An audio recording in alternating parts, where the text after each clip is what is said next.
প্রত্যেকটি মানুষ নিজ নিজ জীবনে দুঃখে কষ্টে সময় কাটাচ্ছে।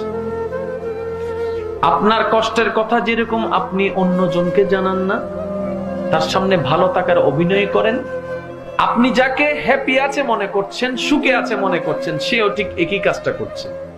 আপনার দৃষ্টিতে যে সুখী, তার দৃষ্টিতে আবার আপনি সুখী। যার যার জায়গায় সবাই কষ্টে আছে। মনে রাখবেন, জীবন যুদ্ধের ময়দান। প্রত্যেকটি মানুষ হচ্ছে সেই যুদ্ধের ময়দানের এক একজন নির্ভীক সৈনিক। আর সৈনিক কখনো পালায় আসে না, সৈনিক কখনো যুদ্ধের ময়দান থেকে পালায় আসে না। যতক্ষণ প্রাণ থাকবে সে লড়ে যাওয়ার চেষ্টা করেই যাবে। আজকে থেকে 4-5 বছর আগেও আমাদের জীবনে কষ্ট দুঃখ ছিল কি ছিল না? টেনশন ছিল কি ছিল না?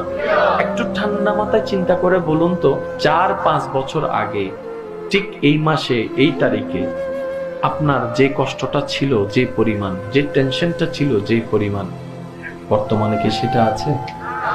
বর্তমানে কি সেটা আছে? মনে রাখবেন, পানির স্রোত প্রবাহমান, জীবন প্রবাহমান। কোনো কষ্ট স্থায়ী নয়।